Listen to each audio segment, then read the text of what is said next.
مختلف موضوعات پر بیانات اور روزانہ کی بنیاد پر درس قرآن اور میرا لکھا ہوا نعتیہ کلام سننے کے لیے اس یوٹیوب چینل پیر جاوید القادری کو زیادہ سے زیادہ سبسکرائب کریں اور دوسرے احباب کے ساتھ شیئر کریں۔ شکریہ۔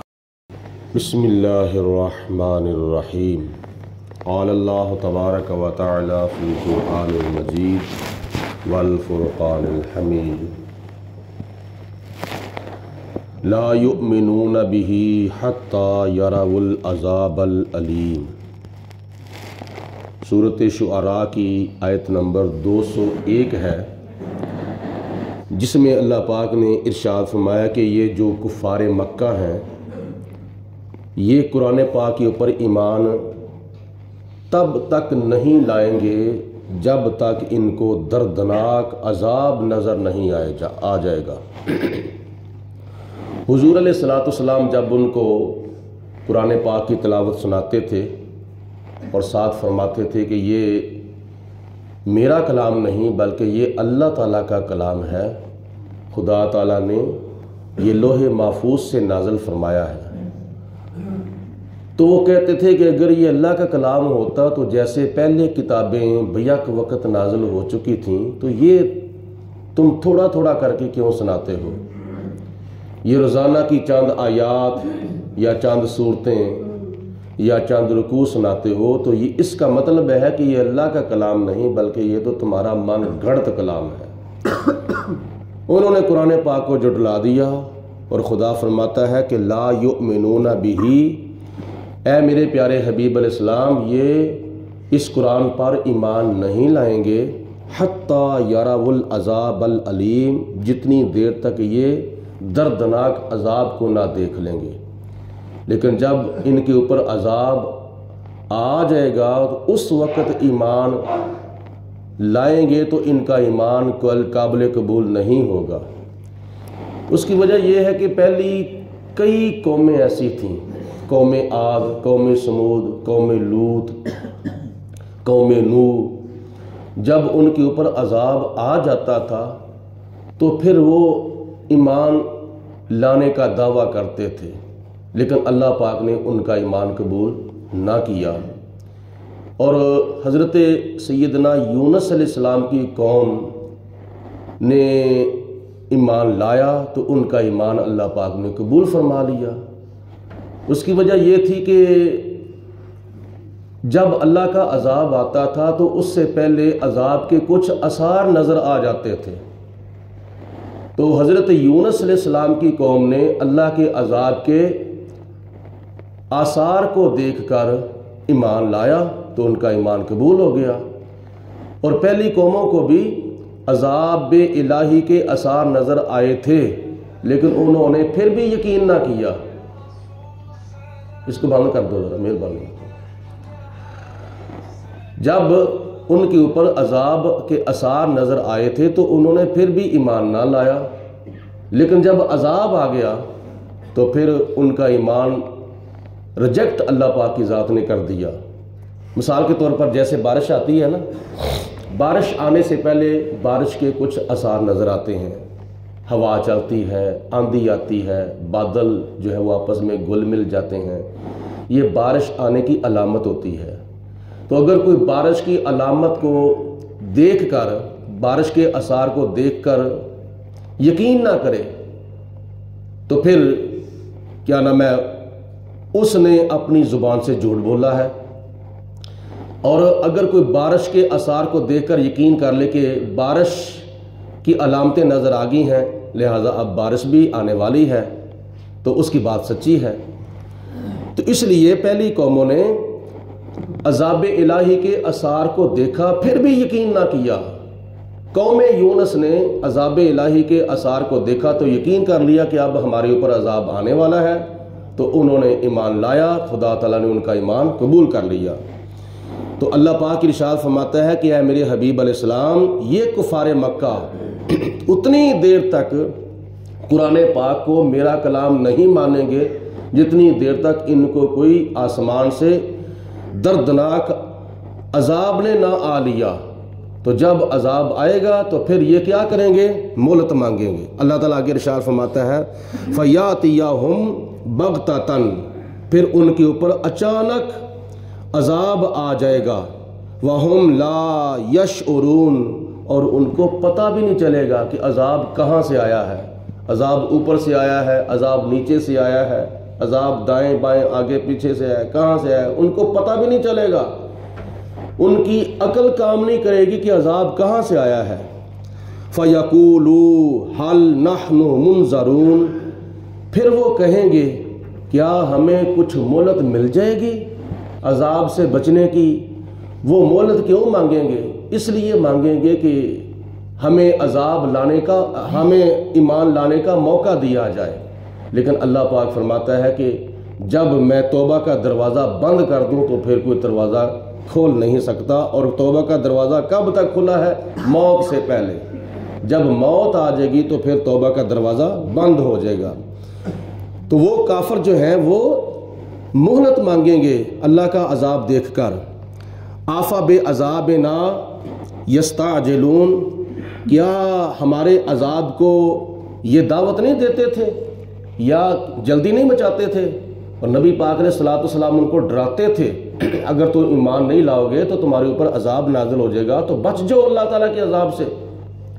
وہ یقین نہیں کرتے تھے، کہتے تھے لے آؤ جو عذاب تم نے لانا ہے، لے آؤ عذاب جب تم، یہاں تک کہ خدا تعالیٰ کو چیلنج کر دیا، اللہم ان کان ھذا ھو الحق من عندک، اے پروردگار اگر یہ تیرا سچا رسول ہے اور یہ قرآن پاک اگر تیرا سچا کلام ہے تو ہمارے اوپر عذاب نازل کر دے۔ ہم نے نہیں اس کو ماننا، نہ قرآن کو ماننا ہے نہ صاحب قرآن کو ماننا ہے، اگرچہ تو ہمارے اوپر عذاب نازل کر دے، اویتنا بعذاب علیم، یا ہمارے اوپر تو عذاب نازل کر دے، ہم نے نہیں ماننا۔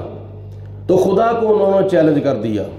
تو اللہ پاک فرماتا ہے کہ کبھی تم مجھے کہتے ہو کہ ہمارے اوپر عذاب لے آ، ہمارے اوپر پتھروں کی بارش نازل کر دے، کبھی تم میرے پیارے حبیب علیہ الصلوۃ والسلام کو کہتے ہو کہ جس عذاب سے تو ہمیں ڈراتا ہے وہ عذاب لا کے دکھا، ہم نے نہیں ماننا، وہ یقین نہیں کرتے تھے۔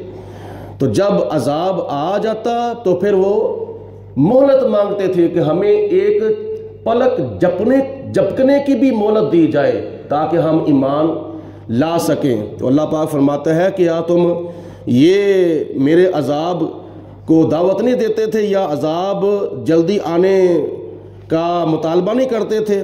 افرأیت ان متعناہم سنین، بھلا یہ تو تم بتاؤ کہ اگر مہلت دے دیتے، فائدہ دے دیتے دنیا کے سامان کا، سنین کئی سال تک، ثم جاءہم، اگر ہم ان کو دنیا کے یہ جو بہت بڑے انعامات ہیں یا بڑی نعمتیں ہیں، مثال کے طور پر لمبی زندگی اور دنیا کی دولت، دنیا کے اندر اولاد کا ہونا، بیٹوں کا ہونا، مال کا ہونا، خزانوں کا ہونا، باغوں کا ہونا، چشموں کا ہونا، ان چیزوں سے ہم ان کو مہلت دے دیتے یا فائدہ دے دیتے کئی سالوں تک، ثم جاءہم، تو پھر بھی ان کے اوپر عذاب وہ آ جاتا، ما کانوا یوعدون، جس عذاب کا ان کے ساتھ وعدہ کیا گیا تھا وہ عذاب ان کو پھر بھی آ جانا تھا، عذاب نے آ کے ان کو اپنی لپیٹ میں لے لینا تھا۔ ما اغنا عنہم، تو پھر ان کا جو مال تھا ان کو کوئی فائدہ نہیں پہنچا سکتا تھا۔ ما کانوا یمتعون، جس مال سے وہ دنیا کے اندر فائدہ حاصل کیا کرتے تھے۔ وما اہلکنا من قریۃ، ہم کسی بستی کو اتنی دیر تک ہلاک اور تباہ و برباد نہیں کرتے، الا لہا منذرون، جتنی دیر تک اس بستی کے اندر کوئی ڈر سنانے والا نہیں بھیج دیتے۔ پہلے ہم اس بستی کے اندر اپنا ڈر سنانے والا کو بھیجتے ہیں، یعنی اپنا نبی اور رسول، وہ جا کر ان کو دعوت توحید دیتا ہے، دعوت حق دیتا ہے، اور جہنم کے راستے سے بچنے کی ان کو دعوت دیتا ہے، جنت کا راستہ اختیار کرنے کی ان کو دعوت دیتا ہے۔ یہ اتمام حجت کے لیے ہم ان کے اندر پہلے اپنا نبی اور رسول بھیجتے ہیں تاکہ قیامت کے دن وہ یہ نہ کہیں کہ یا اللہ ہمیں تو کسی نے جہنم سے ڈرایا ہی نہیں ہے، ہمیں تو کسی نے جنت کی طرف بلایا ہی نہیں ہے، ہمیں تو کسی نے دعوت توحید دی نہیں ہے، تو ہمارا کیا اس میں قصور ہے؟ تو اللہ پاک پہلے اپنے نبی اور رسول بھیجتا ہے اس بستی کے اندر، نبی جا کے ان کو دعوت دیتے ہیں نیکی کی، اگر وہ دعوت مان لیتے ہیں تو اللہ تعالیٰ ان کو آخرت کے عذاب سے بچا لیتا ہے، دنیا کے عذاب سے بھی بچا لیتا ہے۔ اگر وہ نہیں مانتے تو اللہ پاک ان کو آخرت کے عذاب سے پہلے دنیا کے عذاب کے اندر بھی گرفتار کر لیتا ہے۔ ایسا خدا تعالیٰ کبھی نہیں کرتا کہ ان کے اندر کوئی اپنا نبی یا رسول بھیجے بغیر ان کو تباہ و برباد کر دے۔ اللہ پاک فرماتا ہے وَمَا أَهْلَكْنَا مِنْ قَرْيَةٍ، کسی بستی کو ہم تباہ و برباد نہیں کرتے، إِلَّا لَهَا مُنذِرُونَ، جتنی دیر تک ہم ان میں کوئی اپنا نبی یا رسول نہیں بھیج لیتے ڈر سنانے والا۔ ذکرا، یہ کیوں بھیجتے ہیں؟ اس لیے تاکہ ان کو نصیحت جو ہے وہ یاد دلائی جائے۔ وَمَا كُنَّا ظَالِمِينَ، اور ہم ظالم نہیں ہیں، ہم کسی کے اوپر ظلم نہیں کرتے۔ قیامت کے دن خدا فرماتا ہے وَلَا يُظْلَمُونَ فَتِيلًا، کسی کے اوپر ایک دھاگے کے برابر بھی، تل کے برابر بھی کسی کے اوپر ظلم نہیں کیا جائے گا، کیونکہ قیامت کے دن عدالت خدا کی ہوگی اور صدارت محمد مصطفیٰ صلی اللہ علیہ وسلم کی ہوگی۔ وَمَا تَنَزَّلَتْ بِهِ الشَّيَاطِينُ، اللہ فرماتا ہے کہ اس قرآن کو شیطانوں نے نہیں نبی پاک علیہ السلام پر نازل کیا، کیونکہ بعض کفار ایسے بھی تھے جو یہ کہتے تھے کہ اس کے اوپر تو یہ جو کلام سناتے ہیں نا محمد بن عبداللہ، یہ کلام تو شیاطین جو ہیں وہ ان کے اوپر لے کر آتے ہیں۔ اس کی وجہ یہ تھی، وہ کیوں کہتے تھے؟ اس لیے کہ نبی پاک علیہ السلام کی تشریف آوری سے پہلے شیطان اور شیطان کے شتونگڑوں کو آسمان تک جانے کی اجازت تھی، اور وہ جاتے تھے اور وہاں جا کر وہ فرشتوں کا کلام سنتے تھے۔ فرشتے آپس میں باتیں کرتے تھے کہ فلاں دن فلاں جگہ پر بارش پڑنی ہے، فلاں دن فلاں جگہ پر دھوپ لگنی ہے، فلاں دن فلاں جگہ پر یہ واقعہ ہونا ہے۔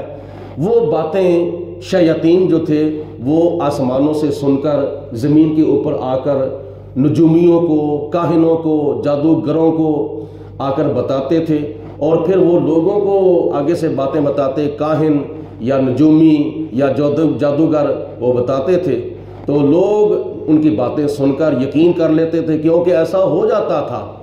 لیکن جب نبی پاک علیہ السلام کی تشریف آوری ہوئی اور آپ نے دنیا کے اندر آ کے 40 سال کی عمر میں اعلان نبوت فرمایا، پھر ان شیطانوں کا آسمان تک جانا بند کر دیا گیا تھا، اور آگے سے پھر ان کے اوپر آگ کے شعلے برستے تھے۔ جب جاتے تھے نا شیطان کے شتونگڑے آسمان تک اس طرح کی باتیں سننے کے لیے، تو آگے سے فرشتوں کی ڈیوٹی لگی تھی کہ وہ ان شیطانوں کو آگ کے شعلے مار کر بھگا دیتے تھے۔ پھر ان کا جانا بند ہو گیا تھا، کب؟ جب حضور علیہ السلام کی تشریف آوری ہو گئی۔ تو کافر لوگ جو ہیں وہ یہ کہتے تھے وما تنزلت بہ الشیاطین، یہ جو کلام سناتے ہیں نا یہ اپنے پاس سے نہیں سناتے، بلکہ شیطان ان کے اوپر، شیطان کے شتونگڑے ان کے اوپر یہ کلام لے کر آتے ہیں۔ تو اللہ پاک فرماتا ہے وما ینبغی لہم، وہ تو اس قابل ہی نہیں رہے، وہ شیطان اور شیطان کے شتونگڑے جو ہیں وہ تو اس قابل ہی نہیں ہیں۔ وما یستطیعون، اور نہ ہی ان کے اندر یہ طاقت ہے کہ وہ نبی پاک علیہ السلام پر کلام جو ہے وہ نازل کریں۔ نہ، کلام الہی اللہ بھیجنے والا ہے، اور نبی پاک علیہ السلام کے اوپر حضرت جبریل علیہ السلام لانے والے ہیں۔ انہم عن السمع لمعزولون، کیونکہ ان کو یہ کلام وہاں جا کر سننے سے دور کر دیا گیا ہے۔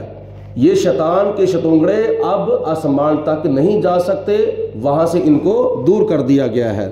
فلا تدعوا مع اللہ الہا آخر، تو تم اللہ تعالیٰ کے ساتھ کسی اور معبود کی بندگی نہ کرو، یعنی مخلوق خدا میں سے کسی چیز کو اللہ کے برابر نہ ٹھہراؤ، خدا تعالیٰ کے سوا کسی کی بندگی نہ کرو فتکون من المعذبین، ورنہ تم عذاب دیے جانے والوں میں سے ہو جاؤ گے۔ یہ بظاہر خطاب تو نبی پاک علیہ الصلوۃ والسلام کو ہے، لیکن اشارہ جو ہے وہ پوری امت کی طرف ہے، قیامت تک آنے والے مسلمانوں کو ہے۔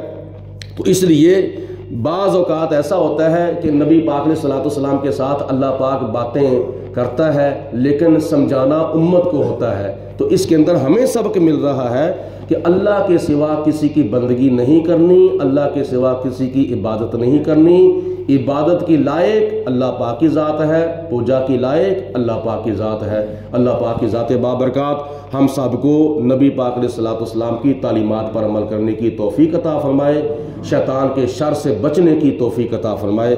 وآخر دعوانا ان الحمد للہ رب العالمین۔ الصلاۃ والسلام علیک یا سیدی یا رسول اللہ وعلی آلک وصحبک یا سیدی یا حبیب اللہ۔ الصلاۃ والسلام علیک یا سیدی یا وعلی آلک وصحبک یا خاتم النبیین۔ اللہم صلی علی سیدنا و مولانا محمد معدن الجود والکرم وآلہ واصحابہ وبارک وسلم۔ ربنا آتنا فی الدنیا حسنۃ وفی الآخرۃ حسنۃ وقنا عذاب النار۔ اللہم اید الاسلام والمسلمین، اللہم اید الایمان والمؤمنین۔ یا پروردگار عالم اپنا فضل و کرم رحمت برکتیں ہم سب کے شامل حال فرما۔ یا اللہ ہم سب کے صغیرہ کبیرہ گناہ معاف فرما۔ یا اللہ پاک ہم سب کو دین کے قریب ہونے کی توفیق عطا فرما۔ قرآن مجید فرقان حمید سیکھنے کی، پڑھنے کی، سننے کی، سمجھنے کی، اس پر عمل کرنے کی توفیق عطا فرما۔ قرآن مجید فرقان حمید کی تعلیمات کو یا اللہ پاک ہمیں دوسرے مسلمان بہن بھائیوں تک پہنچانے کی توفیق عطا فرما۔ یہ دنیا کی چند روزہ زندگی ہمیں اسلام کی عطا فرما، اس کے بعد موت ایمان کی عطا فرما۔ مرتے وقت کلمہ پڑھنا نصیب فرما۔ ہم سب کو قبر و حشر کے امتحانات کی زیادہ سے زیادہ تیاری کرنے کی توفیق عطا فرما۔ یا اللہ جو بیمار ہیں ان کو شفائے کاملہ عطا فرما، جو بے اولاد ہیں ان کو فرما بردار اولاد عطا فرما۔ یا اللہ جو بے روزگار ہیں ان کو حلال کا روزگار عطا فرما۔ یا اللہ جو تنگ دست ہیں ان کی تنگ دستیاں دور فرما۔ ہم سب کو نبی پاک علیہ السلام کی سچی محبت عطا فرما۔ سب کے گھروں میں اپنی رحمتوں برکتوں کا نزول فرما۔ جتنے بھی ہمارے مسلمان بہن بھائی وفات پا چکے ہیں مولا ان کی بخشش فرما۔ وصلی اللہ علی حبیبہ محمد وآلہ وصحبہ۔